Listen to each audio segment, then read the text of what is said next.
Temperatur bekommt.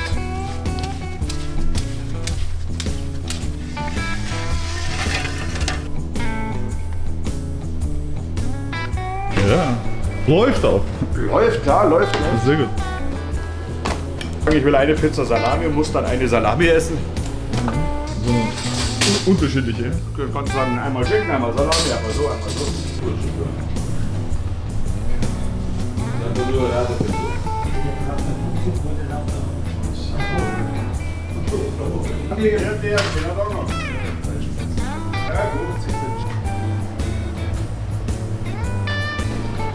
Brezel Salz, ganz wichtig.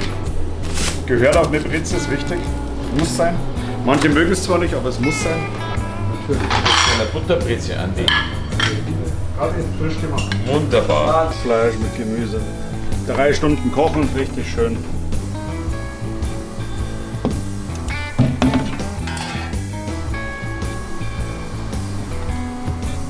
Ich esse immer hier, weil es hier wunderbar gut ist.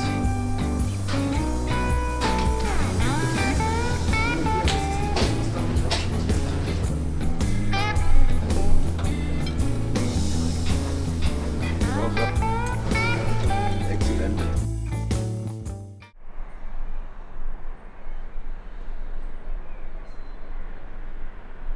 Wir sind genau Mitte. Berge sind 50 Kilometer nach Garmisch-Partenkirchen und München sind auch 50 Kilometer, genau mittendrin. Starnberger See, die oberste Spitze, sind 10 Kilometer ungefähr. Also wir sind am Ende vom Starnberger See. In Bayern heißt Semmeln, Ja, Semmeln, in genau. Hamburg heißt Brötchen. Genau, Semmeln, genau.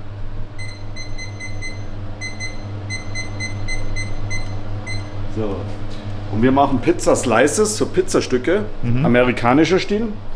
Den Teig mache ich schon am Vortag immer. Einen Tag vorher. Der muss 24 Stunden ruhen.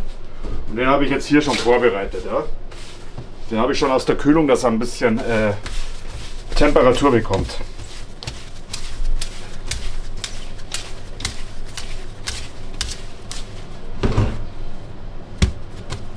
So welche gelernter Bäcker? Ich bin Bäckermeister eigentlich. Bäckermeister, ja, okay.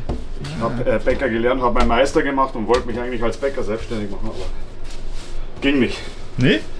Bäckereien ist nicht mehr so. Gott sei Dank. Gehen nur noch, wenn du 20 Filialen hast, dann geht's noch. Aha, verstehe. Es gibt immer so Nischen, dass man so Vollkorn- oder Dinkelbäckerei macht oder so, aber ich weiß nicht, ob das für lange Zeit geht. Und auch selbst hier, das kleinste Dorf hat hier schon einen Supermarkt mit eigener Bäckerei und es ist okay. Verstehe. Die müssen jetzt ein bisschen aufgehen, ein bisschen entspannen, dann kommen die hier in so rechteckige Bleche hier. Und zur Gare kommen die dann hier rein. Und das war's dann. Und dann werden die hier vorgebacken und später belegt und dann kommen die noch 2 Minuten in den Ofen, wenn der Kunde bestellt.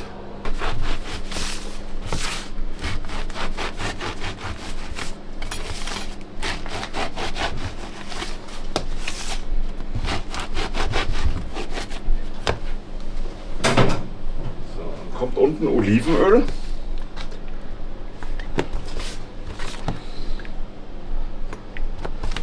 Keine Mayo, Olivenöl, gutes Olivenöl.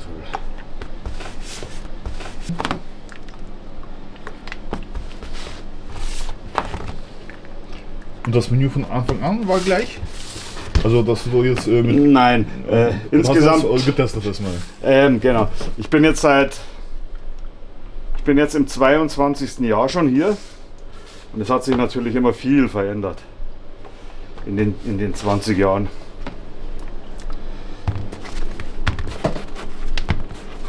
Machen wir jetzt hier ein paar Salami-Käse.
Schinkenkäse geht immer ein bisschen besser. Salami-Käse ist nicht so gefragt, Schinkenkäse ist beliebter. Deswegen Okay. mache ich immer doppelt so viel. Als Salami-Käse. Genau.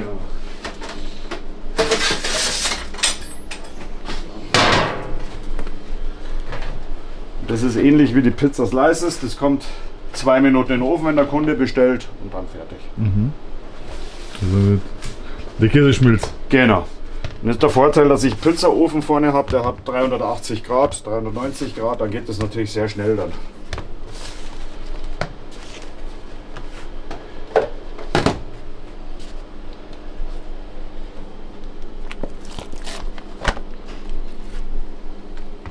In dem Gewerbegebiet arbeiten durchschnittlich laut Stadt Weilheim 2000 Menschen. Hier vorne ist die Firma Weckerle. Die produzieren Maschinen, die Lippenstifte befüllen. Die arbeiten weltweit. Und es gibt noch Paritech, die machen Inhalationsgeräte. Das ist eine große Firma. Und es sind ein paar Metallbaufirmen hier. Auch Autowerkstätten, kleinere. Die Firma Stahlgruber, das ist Autozubehörteile für Werkstätten und so, ist gegenüber. Und in den Jahren kennst du schon bestimmt fast jeden persönlich. Genau. Ja. Also ich glaube, dass ich also garantiert über 90% Stammkundschaft habe. In den letzten 20 Jahren habe ich schon natürlich viele kommen und gehen sehen. Ja, glaube ich. Vom Betrieb aus. Vom Betrieb und von den Menschen, die da arbeiten. Genau. Viele, die vor 20 Jahren ihre Lehre hier gemacht haben, kommen teilweise jetzt noch vorbei und das ist dann immer ganz schön eigentlich, wenn man die Leute von früher noch sieht, wie es denen geht oder was aus ihnen geworden ist. Ja, natürlich. Immer schön.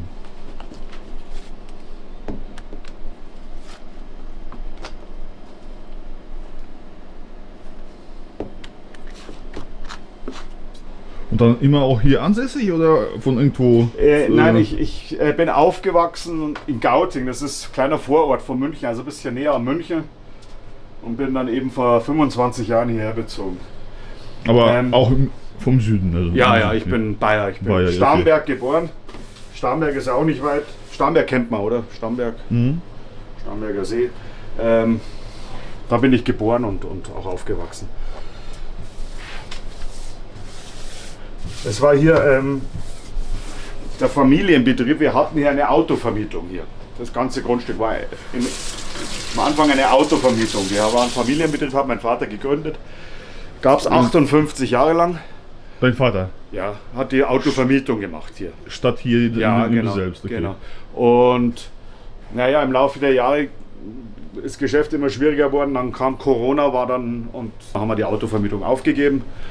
Und ich habe schon parallel hier den Laden aufgemacht. Und naja, genau, und seitdem bin ich hier. Ja, läuft auch. Läuft, klar, läuft. Sehr gut. Sehr gut.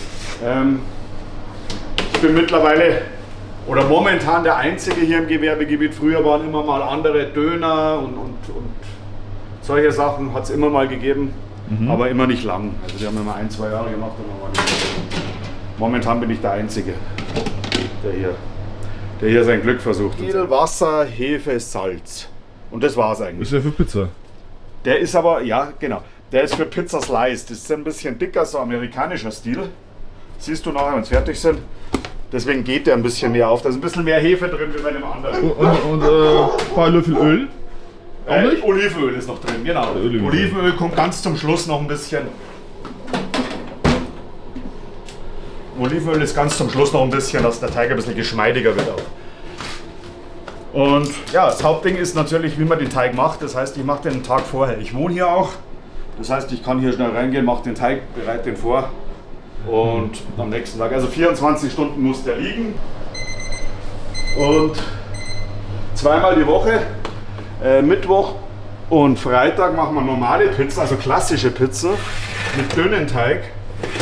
Und das ist ein bisschen anderer Teig. Der ist ein bisschen weniger Hefe.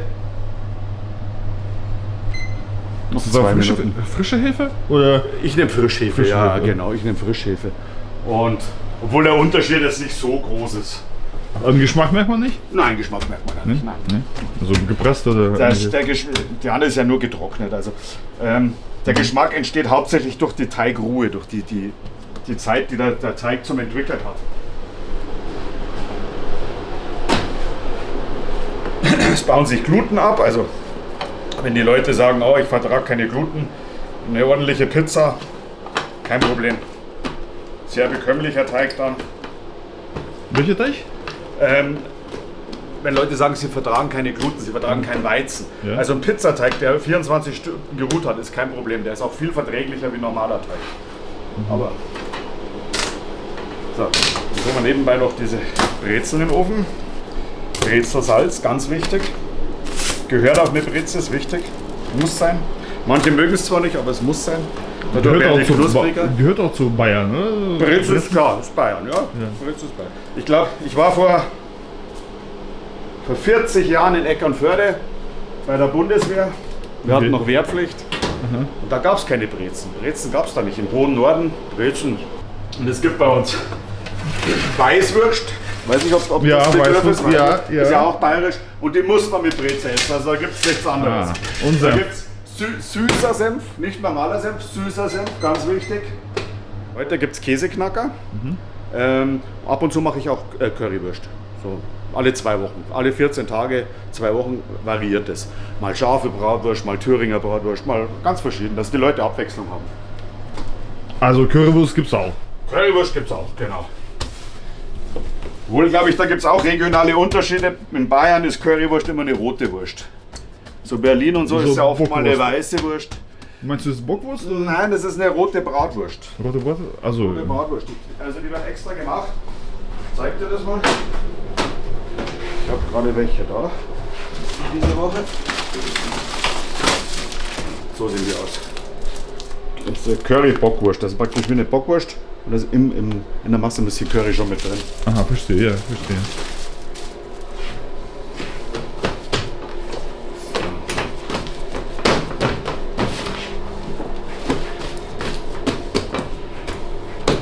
Der Teig muss zwischendurch immer ein bisschen ruhen, dass man ihn schön in die Form drücken kann. Man darf ihn nicht zu sehr strapazieren.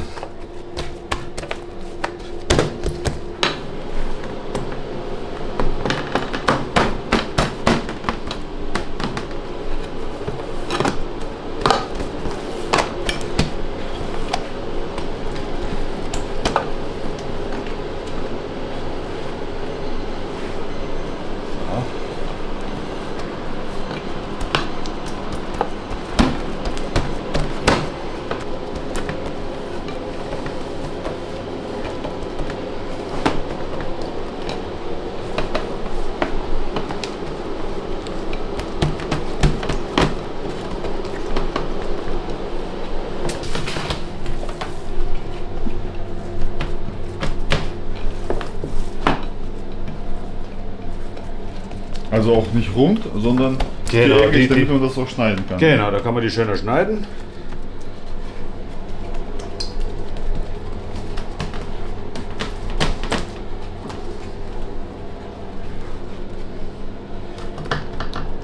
In Amerika ist das fast normal, da gibt es viele solche, die halt verschiedene belegen und da kannst du dir dann auch raussuchen, ich will von dem ein Stück, dem und dem Stück. Eigentlich ganz praktisch. Da musst du nicht sagen, ich will eine Pizza Salami und musst dann eine Salami essen.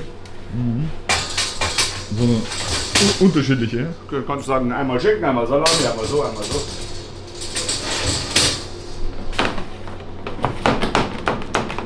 Aber der Teig ist dann ein bisschen dicker als... Genau, der ist ein bisschen dicker, sonst trocknet der zu sehr aus, sonst wird es zu trocken. Es ist auf 35 Grad, das ist zum Garen. Bei 35 Grad fängt die Hefe arbeiten an. Hefe sind ja Pilze und durch Hitze und Feuchtigkeit fangen die sich an zu vermehren, bilden dadurch Gase und dadurch kommt das Volumen, dadurch geht das auf. Ja, zu Hause kann man ja, glaube ich, wenn man zu Hause Pizza macht, dann für eine Stunde in den Ofen. Ja, genau, zum Beispiel, dann geht das ein bisschen auf, der Teig. Genau. Wie gesagt, wenn du den unter 3 Grad hast, den Pizzateig, passiert gar nichts mit der Hefe, die ruht dann. Die ruht praktisch. Okay. Erst wenn die wieder Temperatur hat, fängt die langsam an sich zu vermehren und bildet dann Gase eben. Semmel. Semmeln, genau. Also daher auch die Arbeitszeiten. Genau. Von 7 bis 14 Uhr da hier. Genau, da deswegen wir fange ich sehen, um 5, 6 Uhr fange ich schon immer an, um vorzubereiten im Prinzip. Ja. Wie gesagt, der Teig braucht eben seine Zeit. Aber es ist bessere Arbeitszeit wie früher als Bäcker. Da war meistens ab 1 in der Früh sowas. 1 Uhr, 2 Uhr sowas war Arbeitsbeginn. Breze, das Braune kommt von der Brezenlauge. Das ist eine Lauge. Ja. Die werden praktisch wie ein Weizenteig, ähnlich wie ein Semmelteig, ähnlich. Und die werden dann geschlungen und dann werden die gelaugt, kommen in eine Brezellauge und durch die Hitze löst sich die Lauge auf, wird die praktisch nicht gefährlich. Wenn du mit dem Finger reinlangst, ist es unangenehm. Aber nach dem Backen merkst du nichts mehr davon. Und dadurch kommt dieser salzige, leicht säuerliche Geschmack.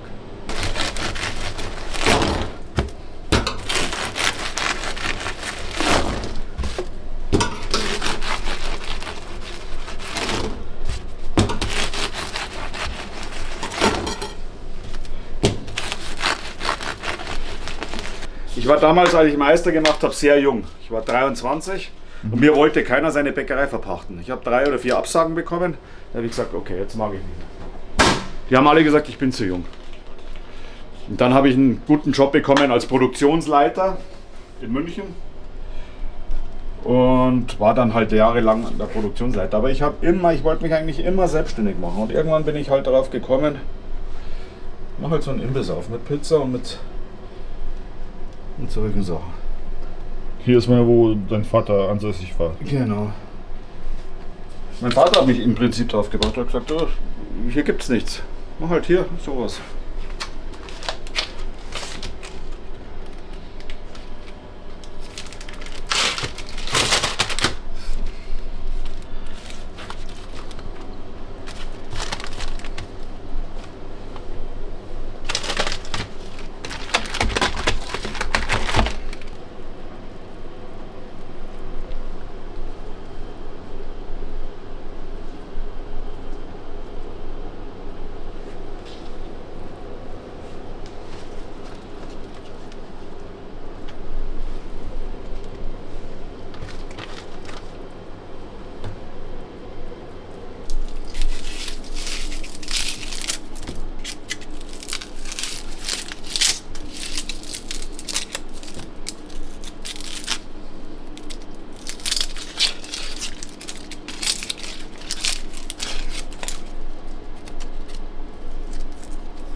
So, das ist die erste Produktion für in der Früh. Später machen wir nochmal welche mit frischen Brötchen dann. Die mache ich mehrmals am Tag frisch dann praktisch.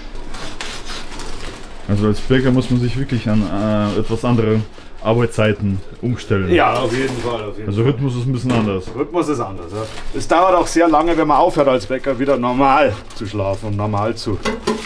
Das heißt, man geht schon so um 9? Naja, es ist so, als Bäcker schläft man auf zweimal. Also man hört am Mittag Arbeit auf, ist beispielsweise um 12 Uhr daheim, bisschen Mittagessen und dann legt man sich hin. 2-3 Stunden Schlaf. 2-3 Stunden und dann abends nochmal 9 Uhr, 10 Uhr meistens nochmal 2-3 Stunden. Ja? Ja, ja. Da kommen wir ja dann auf 5 oder 6. Höchstens. Das muss reichen, ja? Muss reichen. Deswegen bin ich froh, dass ich das nicht mehr habe. Ich bin froh. Und was noch schlimmer ist, ist das Wochenende. Du hast halt Samstag immer. Und Samstag war in der Regel immer 12 Stunden Arbeit. Also Samstag war immer sehr viel.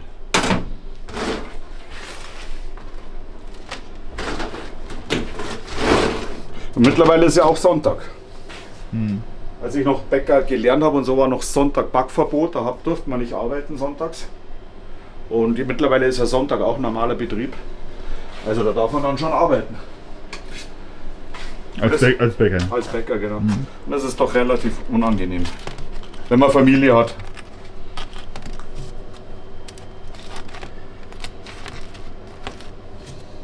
Ich bin jetzt mit fast 60 froh, dass ich keine Bäckerei habe. Ja, jetzt kommt das, dass man da jetzt wirklich so jetzt. Erstmal hat man Elan und so, wenn man Ja, jung genau, ist, ja, wenn man genau. jung ist, hat man auch Elan, da sagt man, egal wie lange ich arbeiten muss, ich will und ja, jetzt nach mittlerweile, Jahren. Genau. Zum Glück nicht, also. genau. Ich bin ganz froh, dass ich keine bekommen habe. Ich muss die Leute bedanken, die mir ihre Bäckerei nicht verpachtet haben damals. Abgesagt haben. Ja. Ja.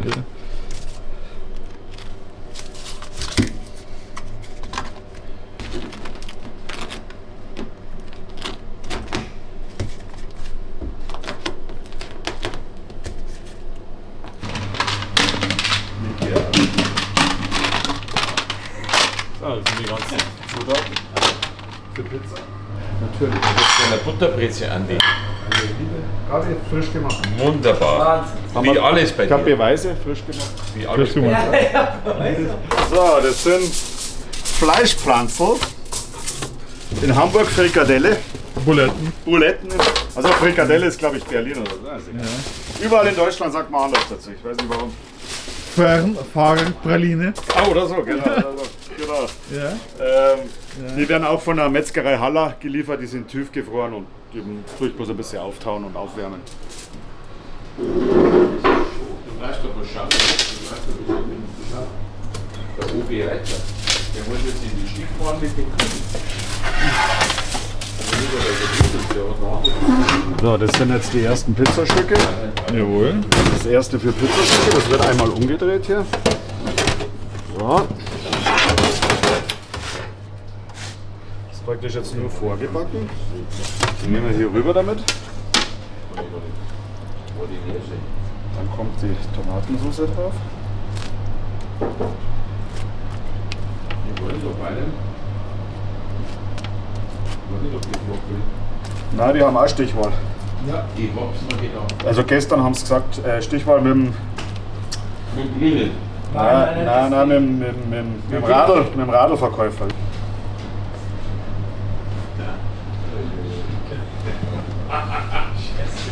Ja, An der Uni war alles rot. hier gehen wir da rüber. Ja. Dann wird es noch einmal kurz nachgebacken.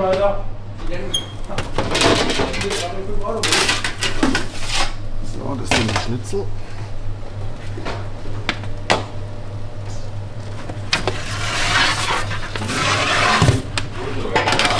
Und 3 Stück.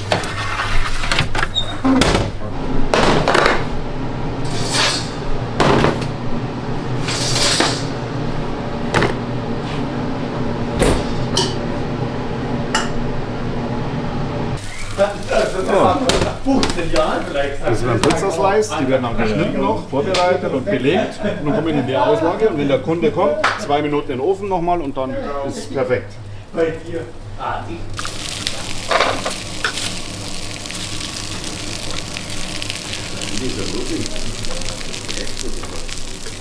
Der Prinzeroli, die hat der 3000 gemacht. Bei 3 Sternen, langt nicht. 3000 eine Stunde langt nicht. Wir haben am Tag 3 Tonnen Mehl, also 3000 Kilo Mehl verarbeitet. Das musst du mir vorstellen. Das ist schon Ich viel. kann es gerne noch. Das ist schon brutal viel. Also das war wirklich der allerletzte Beruf an der Bäcker gewesen. Und mein Vater, wo ich 15 war, habe ich nicht genau gewusst, was ich machen soll. Da hat er gesagt, pass auf, du wirst Bäcker, Metzger oder Koch. Und weil ich da gestanden habe, ich habe keine Bedenkzeit, 2 Minuten. Denke ich mir, Metzger, na, Tiere schlachten mag ich nicht. Koch, Wochenende arbeiten mag ich nicht. Gut, dann werde ich Bäcker. Dann das Wasser für Spaghetti.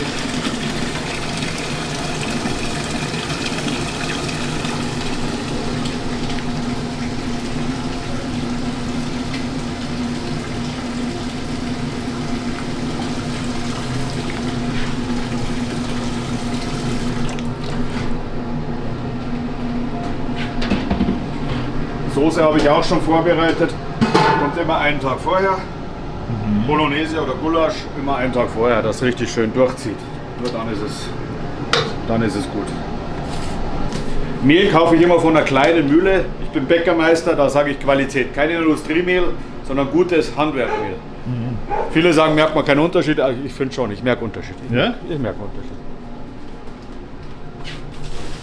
Das ist eine kleine Aufmühle. Sindelsdorf ist hier in der Gegend. Kommt auch vom Bauern nebenan und alles. Und hier die 000, es gibt ja 00 ist Pizzamehl. Das hat einen höheren Kleberanteil. Das heißt, man kann ihn besser langziehen. Welchen gibt es noch? Es gibt 550er. Das, 500. diese Typenzahl. Was ist der Unterschied wäre zum 500er? 550er hat mehr Schalenanteil. Da ist mehr Schale drin. Die Typenzahl sagt immer an, wie viel Schalenanteil in dem Mehl sind. Es gibt 4 5er, so Haushaltsmehl ist 4 5. Das ist sehr, sehr helles Mehl. Oh, kaum Schale. Lässt sich am Sehr besten weiß backen. also. Genau. Ja. Und der? Das hat auch ganz wenig Schalenanteil und aber mehr Kleberanteil, also mehr Stärke.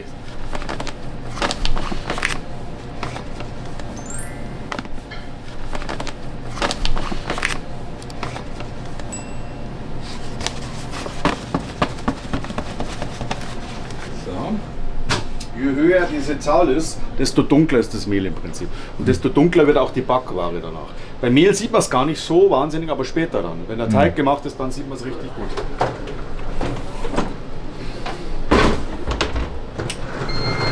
So. Ja, als Bäcker muss man alles abwiegen. Ja? Ja. Bäckermeister. Bäckermeister, ja. Gelernt ist gelernt, weißt. Gibt schon welche, die sagen eine Handvoll. Gibt's, aber es ist, wenn, dann machen wir es richtig. So. Okay. Salz, Hefe, gut. Das war's auch schon. Das lasse ich ein bisschen vermischen.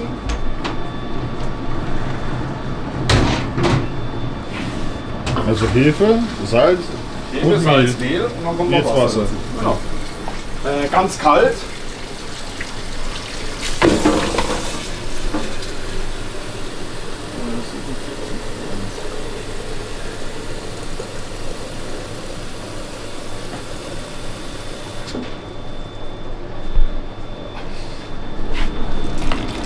Da muss man hier 24 Stunden lang ruhen. Genau, der ruht und morgen früh als erstes den Teig raus, noch ein bisschen Wasser, nochmal Hefe dazu und dann wird er nochmal gemischt und dann kommen eben diese Pizzastücke, die jetzt hier fertig sind. Und ruhen egal wo oder Nein, schon Kühlschrank, schon kühl. Kühlschrank? Schon kühl. Aber nicht Nicht tiefkühl, sondern normale nicht Kühl. nicht unter 3 Grad. Genau. Ich habe hier 6 Grad im Kühlschrank. Ah, okay. Muss man dann auch mit etwas bedecken? Ja. Immer mit Plastikfolie bedecken oder mit feuchtem Tuch, sonst trocknet der oben aus. Da kriegt so eine richtige Haut.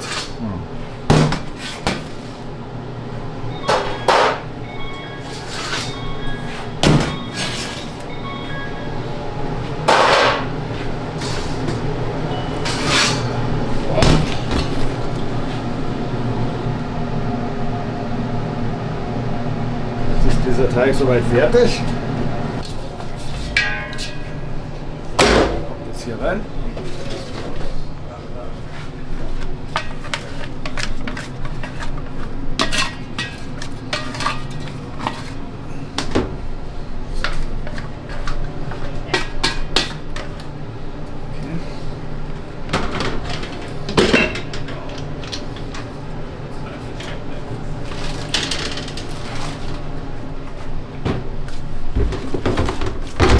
So schnell?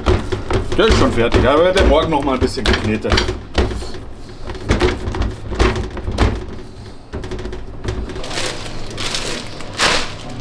Ja. Jetzt wird hier abgedeckt. Noch ein Deckel drauf. So. Dann kommt es vorne in den Kühlschrank hier so. Und die Menge, Unterschied zwischen gepresste und frische Hefe? 1:3? Ein Hefewürfel hat 42 Gramm und da kannst du 10 Gramm ungefähr, also 4-mal so viel.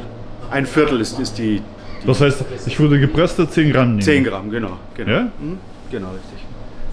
Aha, okay. Und wenn du Pizzateig zu Hause machst, ganz wenig Hefe. Die meisten nehmen zu viel Hefe, deswegen geht der Teig so viel auf. Im Ofen auch. Ganz wenig Hefe nehmen. Braucht man nicht viel, eben dadurch, dass der 24 Stunden ruht, vermehrt sich die Hefe auch ein bisschen.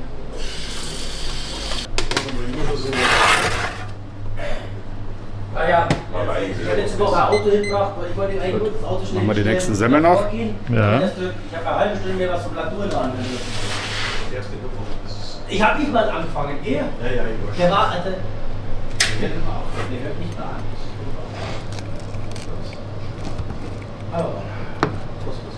Müssen der Axel helfen. Kommt schon, am Montag muss er doch schlafen. Und wenn man gleich Weil dann war die Mutti tot. Tomatensauce und Käse drauf machen würde und ins Ofen. Geht auch. Würde auch gehen, aber soll es ein bisschen besser. Das ist jahrelange Erfahrung, das habe ich alles ausprobiert. Und Der Rohre geht auf. Manchmal der mir die Frau schon leid. Nein, und dann habe ich noch ein neues Teil von BMW, die sind noch nicht da. Die Stoff nicht. Ja. Wir sehen uns. Dominik, Ja, servus. bis später. Bis später. Ja, servus kann auch schon, schon. Ja. Grüß Gott. Grüß Gott sagt man auch. Ja. Grüß Gott ist aber sehr förmlich. Das ist, wenn man jemand sieht, wenn man jemand tut, dann sagt man nicht Grüß Gott. Ah, verstehe.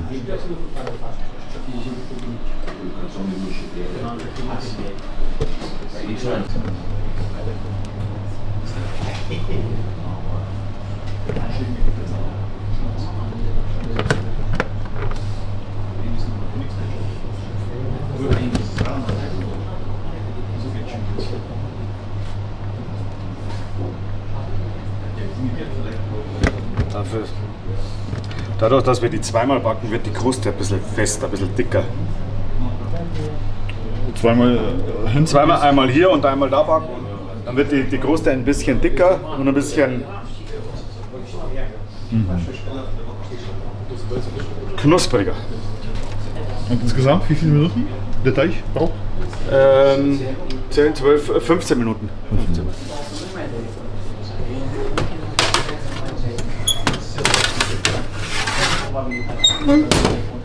Macht man immer nur eine Minute, es ist nur, dass der Käse ein bisschen weich wird, dass er ein bisschen verläuft. Sonst fällt der immer runter. Dankeschön. Schönen Tag euch noch. Ciao, servus. Ciao. Ciao, ciao. Servus. Servus. Perfekt. Kannst gleich nach Bayern ziehen.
Ist das dann Käse Mozzarella? Oder? Nein, das ist Edamer mit 40% Fettanteil. Den reibe ich selber. Also das sind ganze Blöcke und den lasse ich praktisch durch einen Fleischwolf durch. Dann werden das hier diese Würstel.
Schönen guten Morgen. Darfst du gleich kommen? Sonst alles gut? Ja, bei dir. Bestens. Bestens. Es ist Montag, es wird Frühling. Was willst du mehr? Ja gut, das Freitag ist vielleicht. Ja. Was da eventuell für die, weißt du schon? Lachssemmeln hätte ich, Butterbrezen habe ich und das Übliche. Machst du mal das Salami-Pizza-Stück machen oder Lachsemmel willst du mit? Gerne. Wieder ein Salami-Pizzastück. Ja. Hier einmal Pizzastück. Dann kommt jetzt mal 2 Minuten in den Ofen. Lachsemmel habe ich schon richtig verstanden. Einmal, danke dir.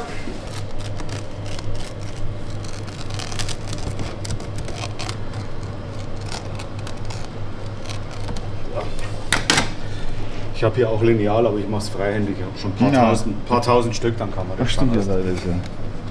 Also es ist ziemlich gleich bei mir. Dass keiner zu viel kriegt oder zu wenig, weißt? Das ist immer ganz wichtig.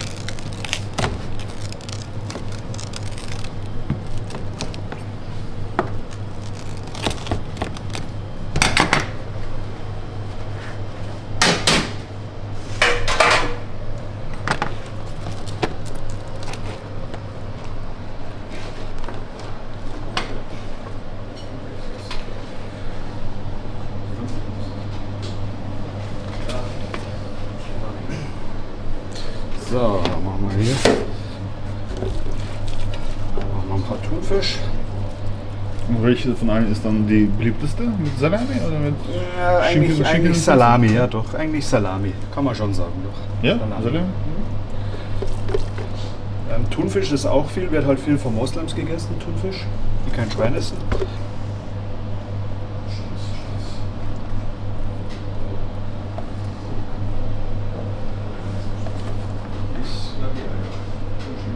Ist noch mit Käse drin, ne? Die sind mit Käse, genau.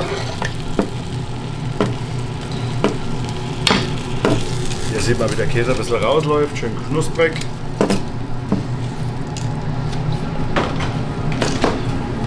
Die nächste Fuhre wieder drauf.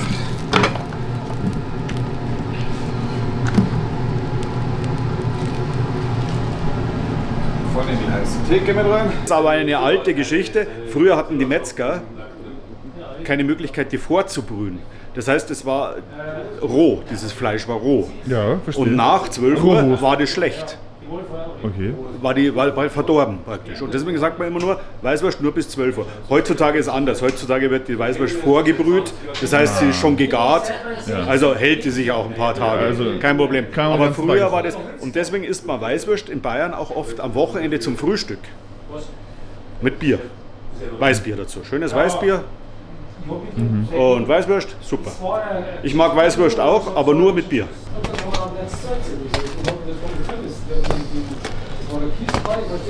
So. Dann machen wir hier ein bisschen scharfe Salami habe ich noch.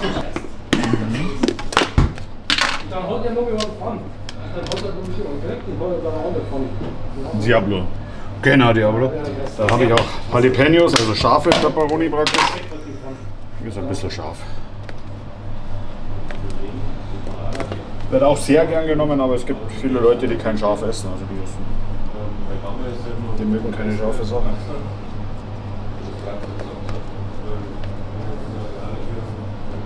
Auch Frage des Trainings, oder? Wahrscheinlich, genau. Also ein Inder oder ein Thailänder, die essen richtig scharf. Da können wir, glaube ich.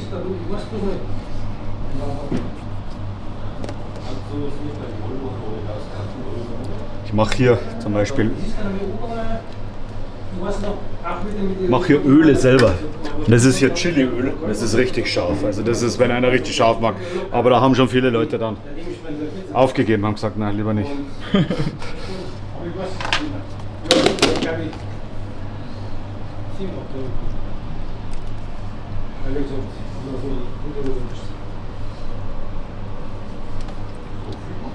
Die Salami lasse ich auch vom Metzger machen, hier von Haller in Murnau. Und dann kann man ein bisschen variieren, wie scharf er die machen soll. Früher war die noch ein bisschen schärfer, aber dann haben viele gesagt, ist zu scharf.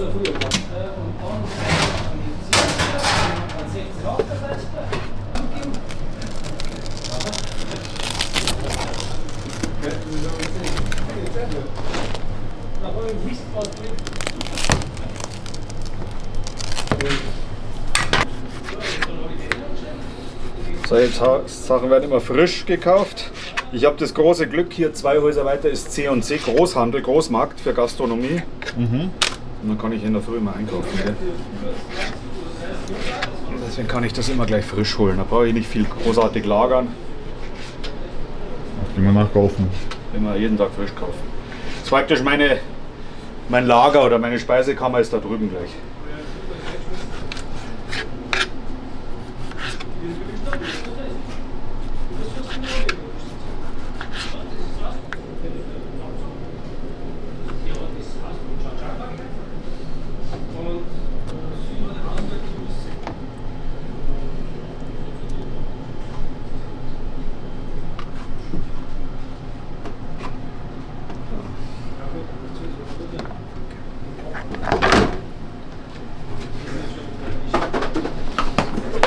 Mozzarella-Würfel. Ja.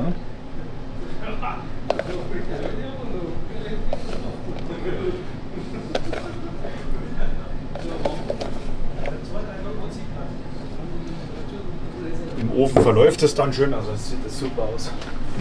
Optisch wunderbar.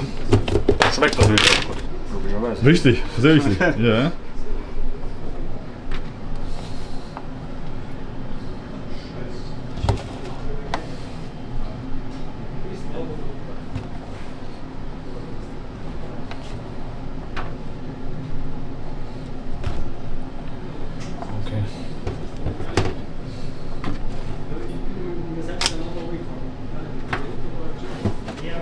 Habe ich noch Basilikum. Praktisch selber gemachtes Pesto. Selbst gemacht und das kommt dann noch oben drauf als Geschmack, das Basilikum. Ich stehe schon mit Fuß in der Ölbahn und sage, wo bist denn du? Ich bin da schon am Kampf. Okay. Wie machst du den? Pesto. Ja. Ist Basilikum kleinrupfen in Mixer rein, Olivenöl drauf, ein bisschen Salz und Pinienkerne. Röste ich ein bisschen an. Momentan sind Pinienkerne viel zu teuer, deswegen nehme ich Sonnenblumenkerne, aber geht genauso. Und ein bisschen Parmesan, aber nur ganz wenig. Und wie gesagt, das ist so als Gewürz für die Tomate Mozzarella.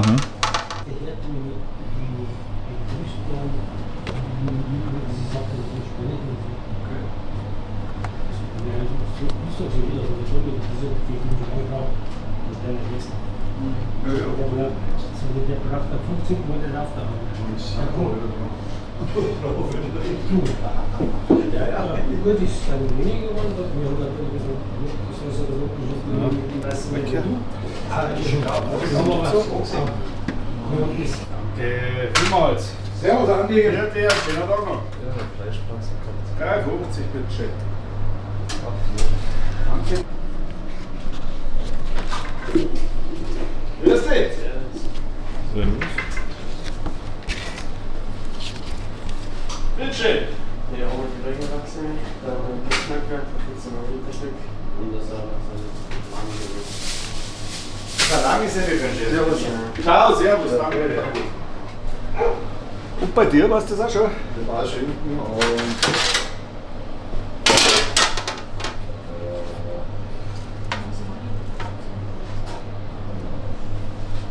Thunfischpizza. Eine Thunfisch, jawohl.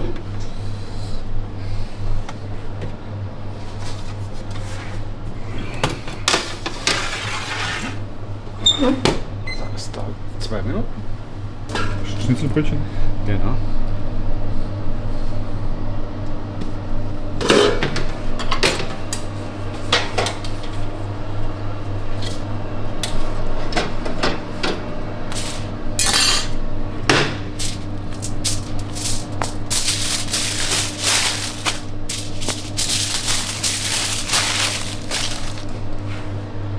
Gibt schon Unterschiede. Ja? Mhm. Also gerade Vollkorn, da ist ganze Korn drin. Das heißt auch der Keimling. Unter dem Korn, das Korn ist unten der Keimling drin. Und der wird beim Vollkorn mitverarbeitet. Der ist sehr eiweißhaltig. Das heißt, du isst sehr viel mehr Eiweiß, wenn du. Und Vollkorn sind die Schalenanteile auch hoch. Das heißt, das ist gut für die Verdauung. Auch. Also gut. Vollkorn ist schon wesentlich besser. Dinkelmehl ist sehr modern zurzeit, weil es keine Gluten enthält. Also keine Allergene. Viele Leute sagen, sie vertragen keine Brötchen, keine Weizenbrötchen, keine Weizensachen. Die essen dann Roggen. Ich weiß nicht, ob das Einbildung ist oder ob es stimmt. Es ist eben auch viel die moderne Verarbeitung von Teig. Es muss immer schneller gehen. Zeit ist das größte Gut, das wir haben. Früher hat eine gute Semmel für 3 Stunden beispielsweise gedauert. Von Teig mischen bis nach dem Ofen. Mittlerweile schaffen es in einer Stunde alles. Und das ist auch nicht unbedingt so gut. Und eine gute Handwerksbrötchen und eine Semmel praktisch, das dauert halt einfach eine Zeit, bis die fertig ist. Und dann ist die auch bekömmlich.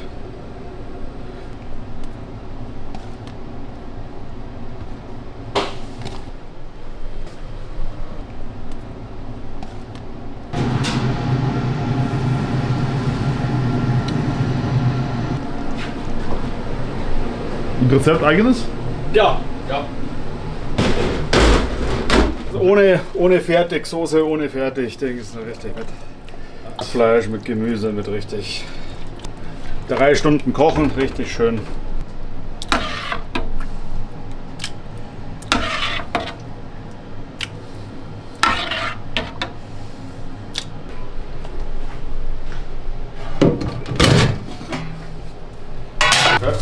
Und zum Mitnehmen, oder? Ja, zum Mitnehmen.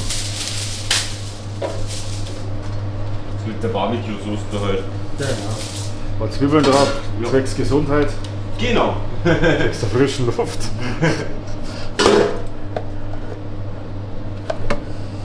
schnell für Mittags. Heute haben wir Spaghetti Bolognese.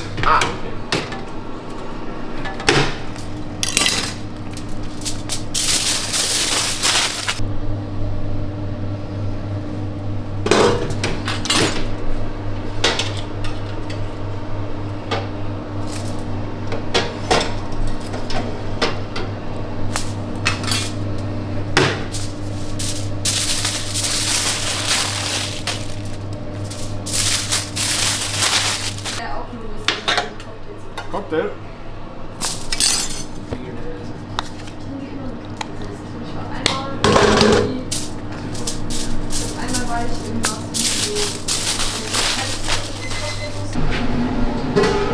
Kochendes Wasser. Jawohl. 2 Handvoll.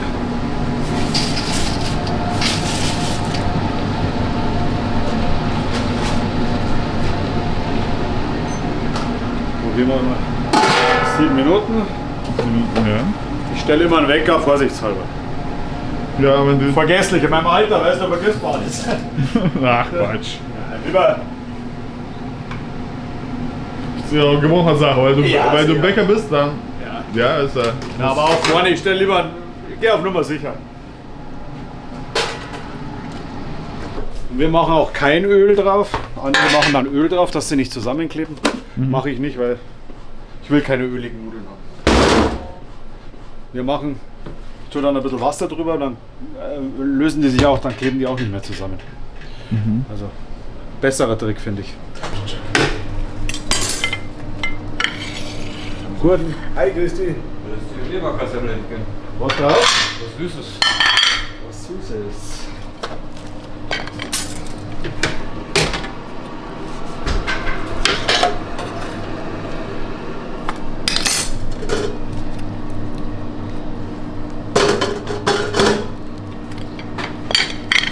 $2,50 bitte.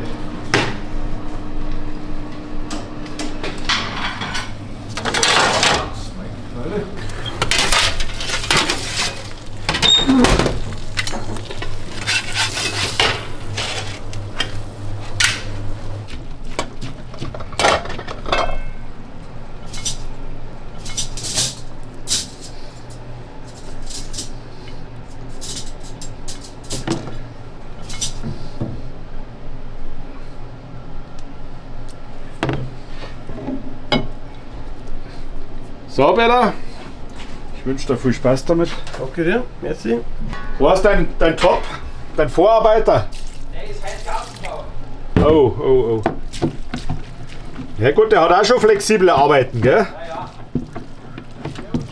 Schöner Tag für dich. Nichts dünner, weißt Seid ihr fertig in Ding? du? Dann geht's wieder rund. Aber so kann ich die Zeit ausnutzen, jetzt dann wieder was wieder rund oder so.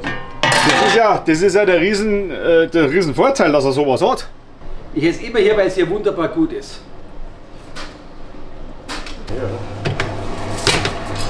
Okay, grüß dich.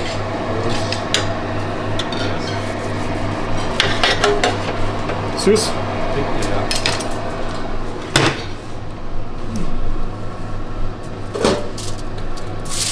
Mit am Bull, gell, 5 Euro bitte. Ganz kurz.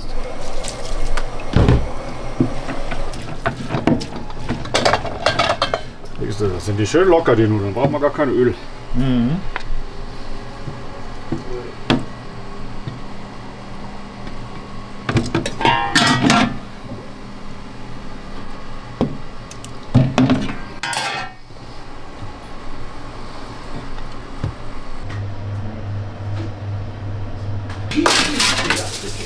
geht weg, wenn du 2 Jahre vorher nimmer. Gerade die Tür. So, alles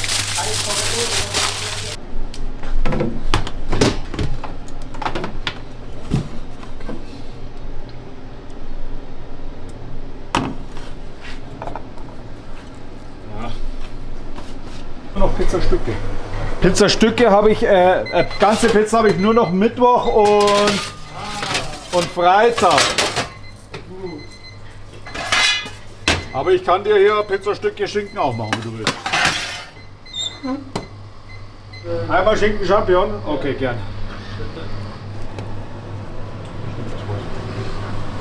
Entschuldigung.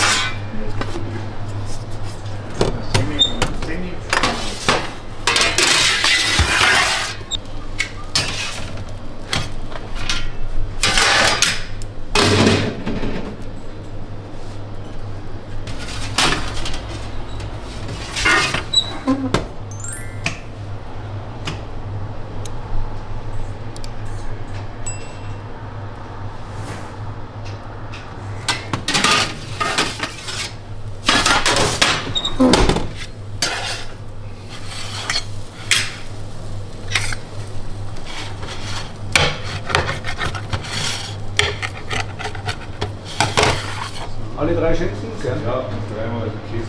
Gut. Jawohl. Servus, grüß dich. Magst du auf Kasknacker was drauf? Nein. Nix. Okay.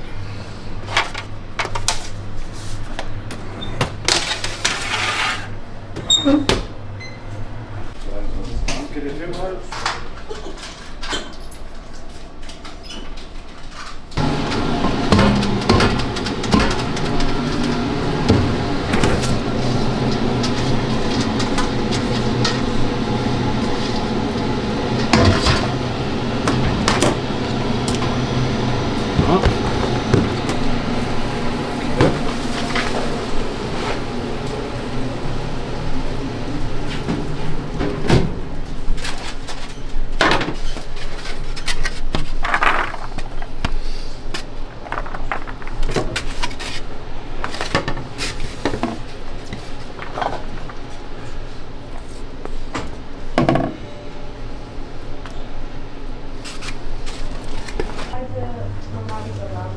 normale Salami, jawohl, gerne.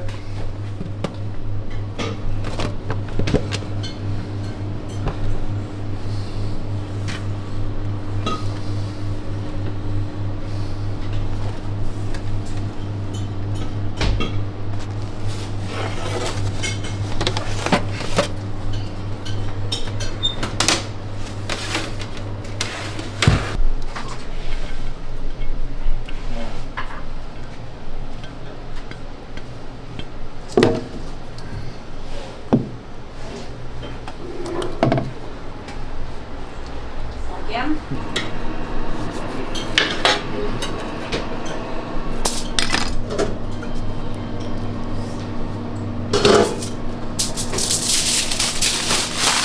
Gibst das Fenster, gell? Oh, hier, das ist die Wurst da. Ich hab schon mal gehört.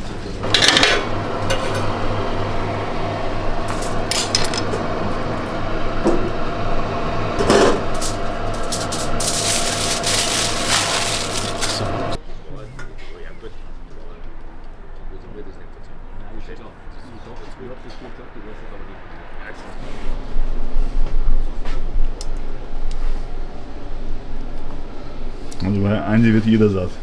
Ja, muss. Muss. Lauter harte Arbeiter da. Ah, geht auch raus, Garten, alles. Heute ist das ideale Wetter. Dreimal.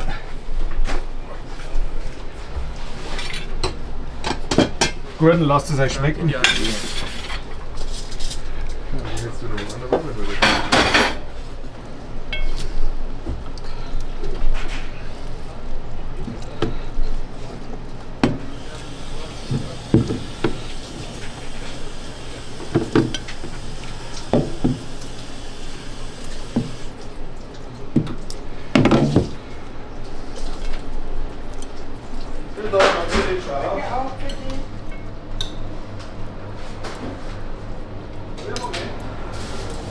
Dreimal? Dreimal Spaghetti. Kassiere ich die gleich? Jeweils 8,50. Ja.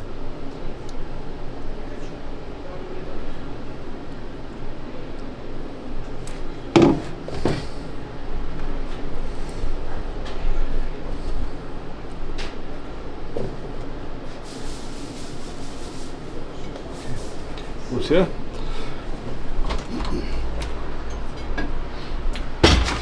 Dreimal guten Appetit.